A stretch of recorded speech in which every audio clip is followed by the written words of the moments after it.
O nosso bate-papo de hoje é com a psicóloga Gabriela Sampaio. Ela é servidora pública, licenciada do município de Mutuípe e atende também na clínica Biovale do município. Escolhemos como tema falar sobre ansiedade, esse assunto que tem dominado o nosso cotidiano. Gabriela, seja muito bem-vinda ao Mídia Bahia. Eu queria te perguntar inicialmente, é um mal do século essa questão, as pessoas viverem ansiosas? Bom dia a todos e a todas, bom dia, Léo, muito obrigada pelo convite.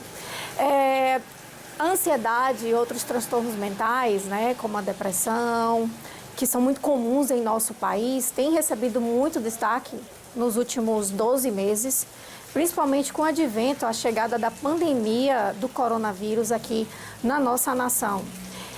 Pesquisas realizadas pela Universidade Federal do Rio Grande do Sul apontam a prevalência de cerca de 80% de casos relativos à ansiedade entre a nossa população. O Brasil se destaca porque ele tem características que são diferentes de outros países, não tanto países latino-americanos, mas se a gente for comparar o nosso país com países que são do norte, digamos assim, no hemisfério norte, o contexto europeu, o contexto norte-americano, nós temos vulnerabilidades bastante acentuadas. O nosso país se destaca por um grande fosso entre ricos e pobres. A gente sabe que é um dos países que tem a maior desigualdade de renda do mundo, né? É o Brasil. E isso acaba interferindo na saúde mental das pessoas. E a pandemia acabou atacando, reverberando. É muito sabido, isso já é falado, não é nenhuma novidade, mas todo no cenário econômico, esse abre e fecha do comércio, novas redefinições do trabalho para a classe popular trabalhadora, que é a grande massa brasileira, né? Inclui profissionais liberais, profissionais autônomos, profissionais com vínculo empregatício, digamos assim, instável. Então isso acabou reverberando, trazendo uma sensação de incertezas e uma sensação de insegurança perante a tudo que acontece.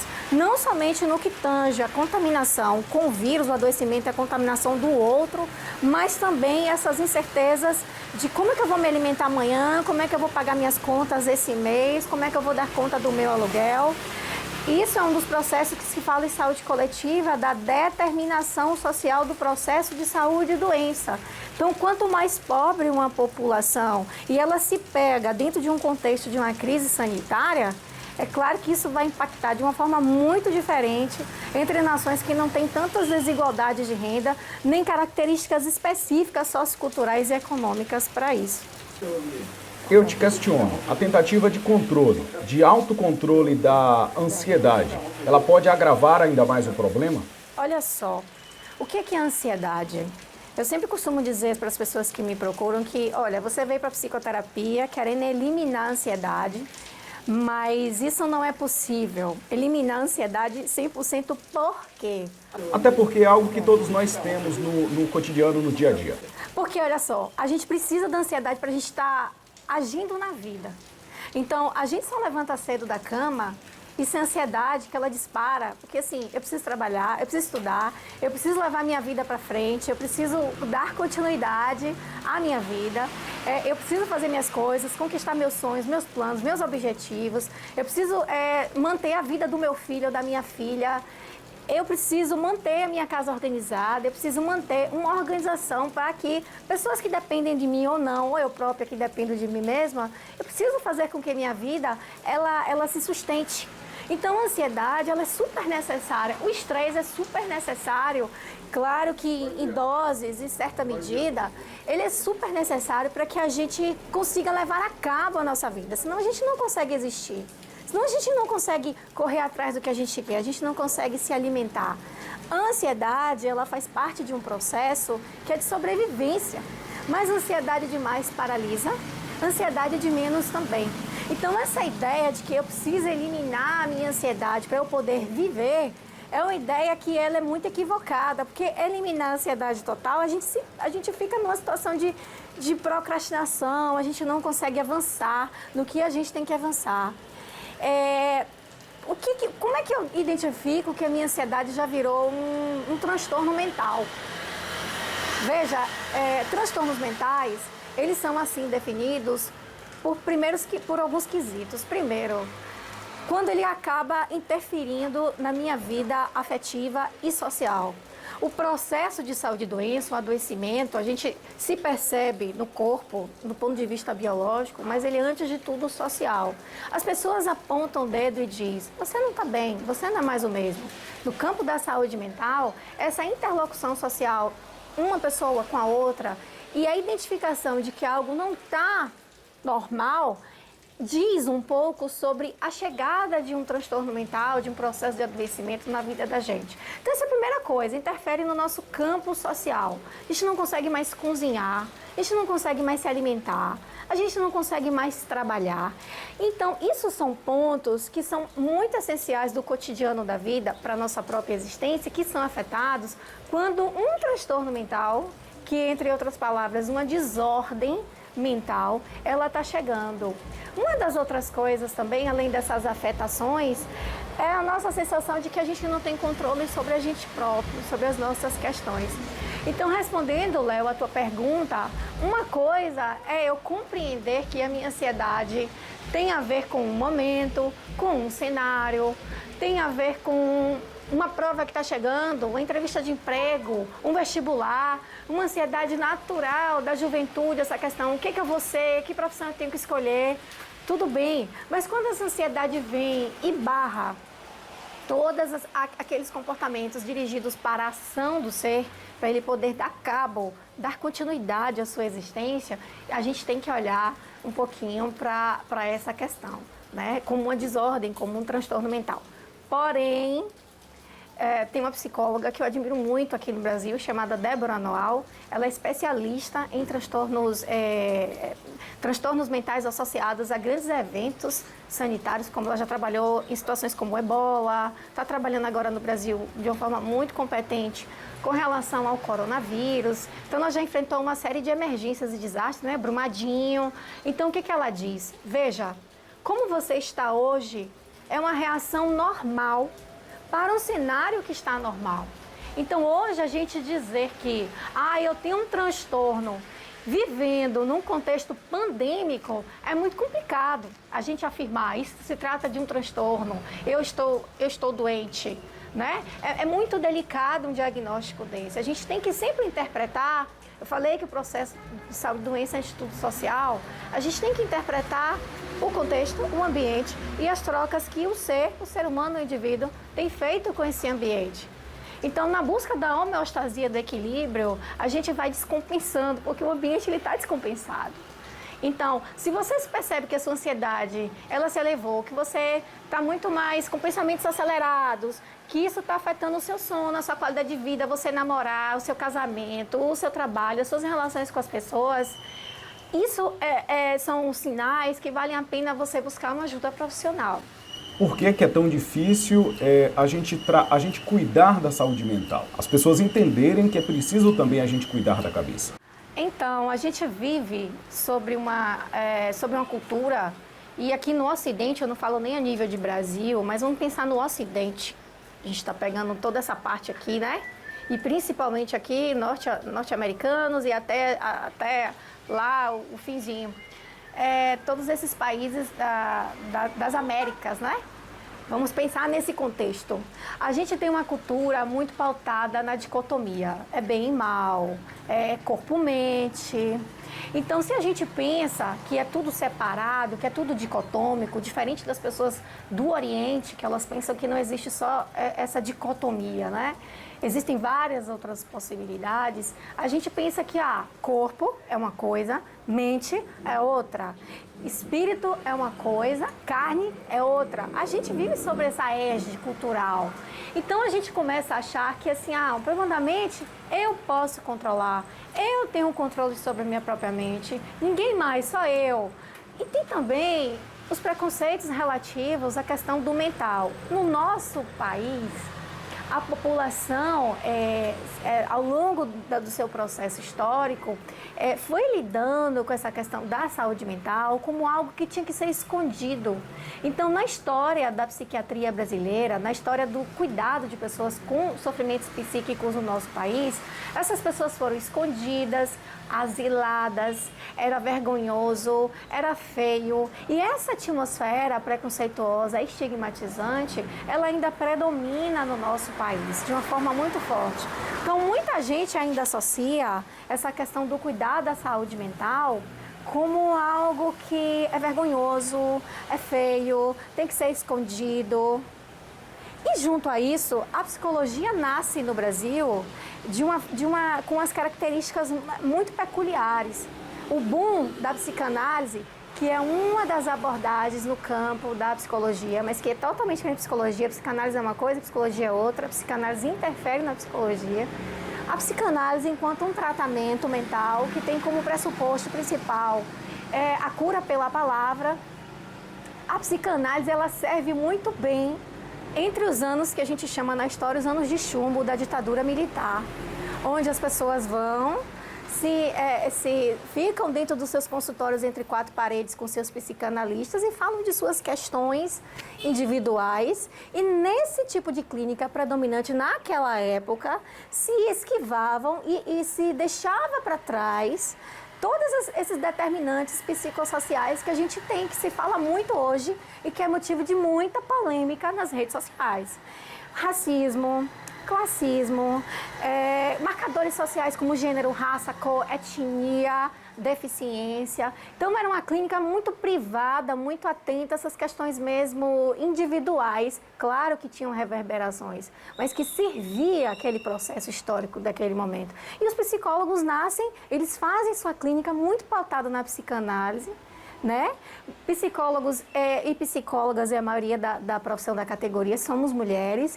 Nós acabamos com um ranço elitista, classista. É um serviço caro, Léo, né? É um serviço onde poucas pessoas podem acessar.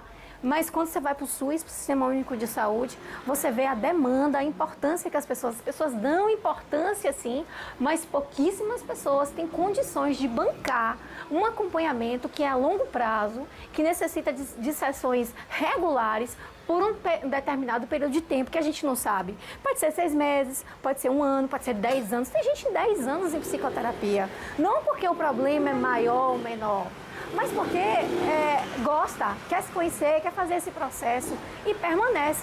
Mas pouca gente consegue manter esse tipo de serviço. Porém, a psicologia vem mudando, novas técnicas vêm se acumulando dentro desse campo científico.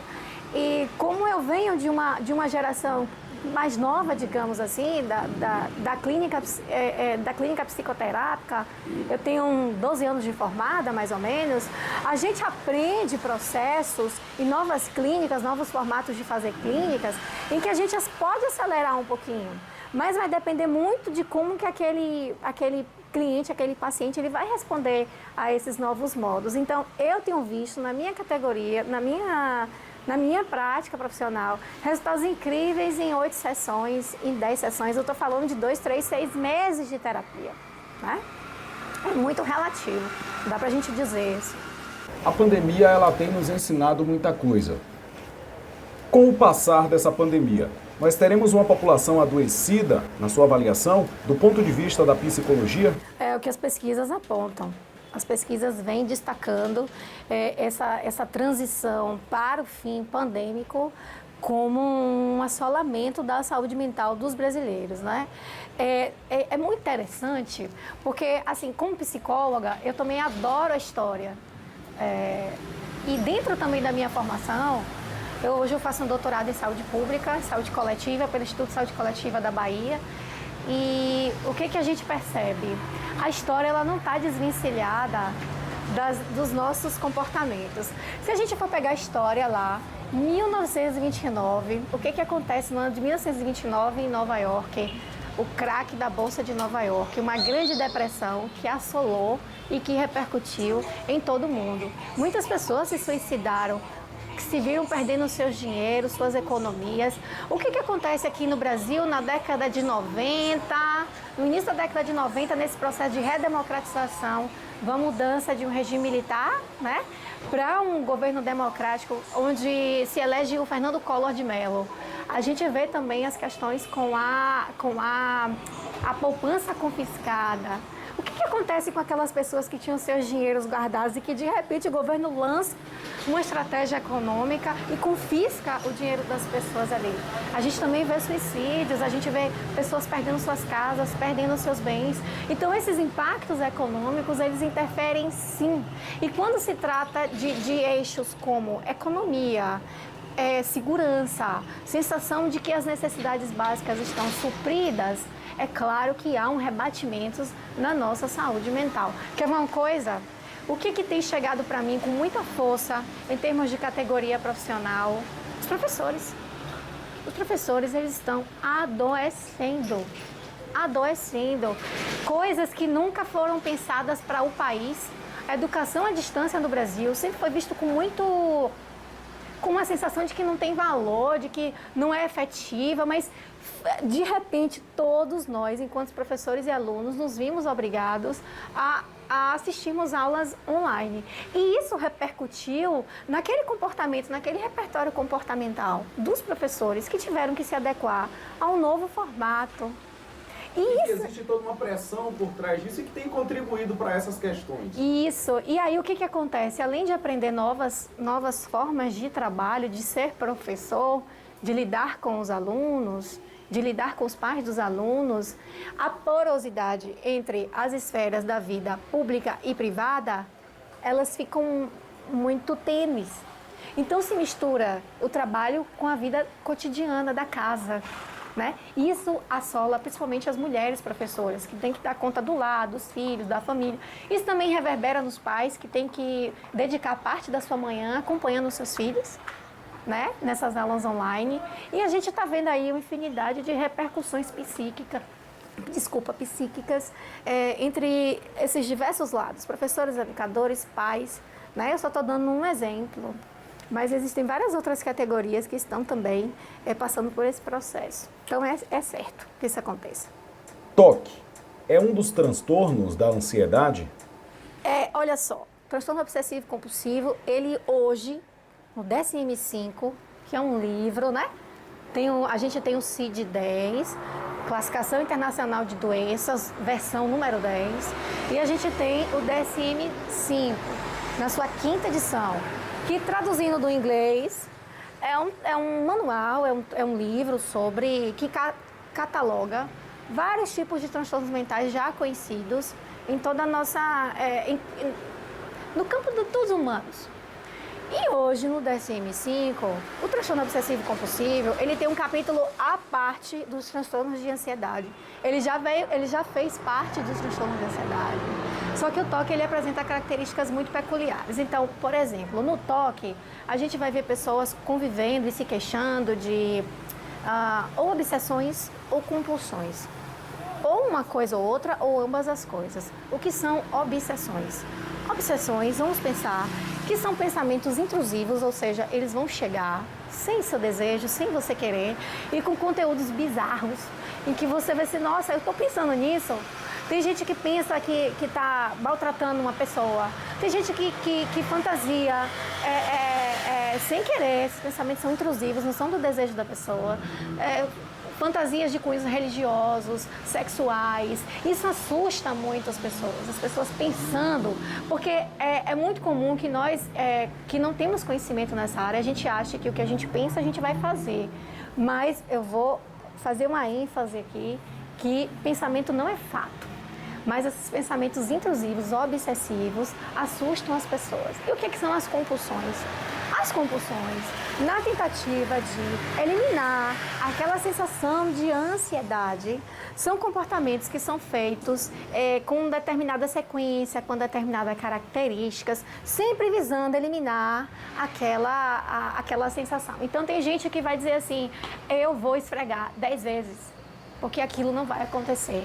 Não, eu vou voltar e vou e volto aqui nessa rua 12 vezes, porque se eu fizer isso, aquilo não vai acontecer. Tem uma crença associada nas compulsões que se o indivíduo fizer determinado comportamento... Algo repetitivo. Isso, aquilo que ele tem medo não vai acontecer. Léo, é muito interessante que, veja bem, o que acontece com a pandemia do novo coronavírus lá em 2020? limpar, lavar as mãos, passar álcool em tudo, deixar o sapato do lado de fora, cuidado ao tocar, não tocar no rosto, todas essas recomendações. E que para algumas pessoas, essas recomendações elas cresceram muito, no sentido das pessoas ficarem ainda mais ficcionadas com a limpeza. Em alguma medida isso foi bom, porque aquela pessoa prestou atenção para evitar a contaminação, mas em outra medida isso causou mais sensações de ansiedade, sudorese, taquicardia, pensamentos acelerados, pensamentos atropelados, medo do invisível. O coronavírus é invisível, a gente não enxerga. Hoje mesmo, né, ano passado, se falava que tocar nos alimentos, ir no mercado e tocar num pacote de um alimento, de qualquer coisa, ir na academia tocar numa barra, falava-se que a gente poderia se contaminar ali. Então a gente tinha que estar limpando aquilo toda hora. Hoje, existem pesquisas que dizem que a chance disso acontecer é ínfima. É ínfima. Hoje, em 2021, já existem pesquisas que dizem é só as pessoas procurarem fazer uma pesquisa, né? Para as pessoas poderem ver que quando se trata de uma doença nova e que a gente não tem muito conhecimento sobre ela, a cada dia que se passa vão havendo novas descobertas, né? A poliomielite, por exemplo, que lá na década passada, do século passado, 80, 90, 70, é uma doença que muito pouco se sabia. Sabe quanto tempo se levou para fazer uma vacina para polio? 10 anos. A gente tem a febre amarela, a gente tem as doenças relacionadas a arboviroses, dengue, zika e chikungunya. São doenças consideradas pela Organização Mundial de Saúde como doenças negligenciadas, porque tem a ver mais com saneamento básico. Cadê a vacina para essas doenças? Febre amarela a gente já tem, mas cadê para dengue, zika e chikungunya? Tem? A gente ainda não tem. Isso se explica também por questões mercadológicas, farmacêuticas e econômicas. Entende como cada doença vai ser lidada, a depender do que ela reverbera, em qual população ela incide?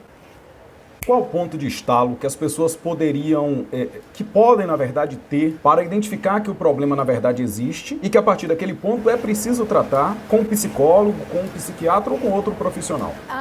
Eu acho que o primeiro ponto é assim, está incomodando a ponto de diminuir a sua produtividade, diminuir a sua sensação de bem-estar no seu cotidiano. Eu acho que isso aí, por si só, já são perguntas que, se você responder que sim, vale a pena você buscar uma ajuda profissional. Mas eu também quero que as pessoas olhem para isso e percebam o seguinte: o que é ansiedade? Eu estou ansioso no nível da desordem. A ansiedade é um medo de que coisas aconteçam em que a ameaça não está presente, né? Então, assim, as pessoas vivem no futuro. Ai, meu Deus, será que... semana que vem não vai ter comida aqui. Semana que vem não vai ter comida aqui. Tá certo. Semana que vem. O que te leva a acreditar que semana que vem não vai ter comida? Você está desempregado? Você está sem dinheiro? Isso é uma ameaça hoje que é uma ameaça um tanto quanto real. É real. Mas se você diz que semana que vem pode acontecer um acidente, que semana que vem você não vai estar legal, qual é a ameaça real que se apresenta para você tirar essas conclusões? Então, sempre estar questionando. Gente, eu acho que uma dica que a gente pode deixar aqui hoje, Léo, é que assim, pensamento não é fato. O que você está pensando não está acontecendo, ou de fato pode não acontecer, né? A gente tem que trabalhar com essas possibilidades, do pode e não pode acontecer. Tem coisas bizarras que a gente acredita que pode acontecer. Mas qual é o dado de realidade que faz com que você acredite que essa coisa bizarra pode acontecer? Entende? De que forma, quais técnicas, na verdade, a psicologia usa para tratar essa questão? Tem coisas tão simples, são coisas tão simples, mas assim, tem uma infinidade de coisas que a gente pode estar trazendo para o paciente. Eu costumo dizer, Léo, que assim, é muito pessoal. Então, se hoje eu estou com uma cliente que ela adora malhar, ela adora fazer exercícios físicos, treinar, eu reforço o treino como algo que pode ser ainda mais colocado para essa cliente como uma forma de ajudar com a ansiedade. Mas tem clientes que odeiam ir fazer musculação, odeiam ir para academia, mas gostam de dançar. Então, o que a gente pode fazer? Então, é tudo muito pessoal. Mas tem umas dicas que são muito básicas que a gente pode fazer que bebem muito da fonte de um estilo de meditação que está sendo muito falado hoje. Tem muitos psicólogos trabalhando com a técnica chamada Mindfulness, né? Ou seja, viver a atenção concentrada no presente. Coisa muito simples, você vai escovar os dentes, se a sua mão dominante for essa, experimente trocar de mão, experimente se concentrar, trazer a sensação tátil para ver as cerdas na sua gengiva, experimente como é que é escovar com uma mão que não é dominante, jogue toda a sua concentração nessa nova tarefa, que é uma tarefa desafiante, parece simples, mas é um pouco desafiante. Se concentre nas sensações que essa nova ação pode estar te trazendo. E se o pensamento vier, deixe o pensamento vir. Né? Para pacientes que têm muitos pensamentos, eu costumo fazer uma brincadeira, é uma coisa muito simples também. Vamos imaginar que a nossa mente é uma grande televisão de não sei quantas mil polegadas. E que esses pensamentos, você está assistindo uma televisão que somente você está assistindo. Deixa vir, não fica lutando contra isso. Quanto mais você briga para esse pensamento escapar, mais ele resiste e fica. Então são coisas muito simplesinhas que a gente pode estar fazendo, pode estar se adequando à nossa realidade, ao nosso cotidiano. Aqui mesmo, eu preciso destacar uma coisa, Léo, uma coisa que eu tenho vontade de falar para todo mundo aqui de Mutuípe. Como eu não sou daqui, eu sou estrangeira, né? Estrangeira da cidade, mas que talvez eu consiga enxergar coisas que talvez vocês daqui de Mutuípe não enxerguem. Eu estou há 6 anos aqui e, assim, é bem interessante que quando eu já fiz alguns comentários, falei, poxa, aqui vocês são diferentes, vocês são para frente, né? O comércio daqui, o empreendedorismo, o que as pessoas fazem, as ideias que as pessoas têm, a qualidade, as manifestações culturais. Sim, então aqui tem uma coisa também que, quando eu falo isso, grande parte das pessoas falam, o povo de Mutuípe é ousado, e dão uma risada, né? Então, assim, as pessoas sabem que elas são ousadas, que elas são pra frente, mas eu acho que elas não se apropriam disso de fato. Então, o convite aqui é pegar essa ousadia mutuipense de um povo que é pra frente, que pensa pra frente, que tem esse jeito de empreender, de conquistar as coisas. Assim, pra si próprio, eu posso empreender o meu ser, eu posso melhorar, eu posso viver isso. Então, assim, se apropriar desse comportamento de melhora de qualidade, dessa coisa de fazer as coisas bem feitas, né? E se colocar para si, para sua saúde, né? Assim, eu sou bom nisso, eu sou capaz de também me ajudar. Porque esse é um movimento terapêutico, na terapia está ali, mas se também você não fizer algo por você, a gente não vai, a gente não consegue caminhar juntos. Então, esse é o recado que eu quero trazer para aqui, para esse povo se apropriar dessa qualidade de muitas outras que tem, né? E dizer assim, poxa, eu dou conta, eu abraço um novo, eu vou abraçar um novo comportamento para mim, eu vou assumir um novo estilo de vida, eu vou mudar isso aqui. Gabi, eu queria agradecer esse momento da gente debater essa questão e outras questões que a população está vivenciando constantemente. Muito obrigada, Léo. E a Junice também que está aqui.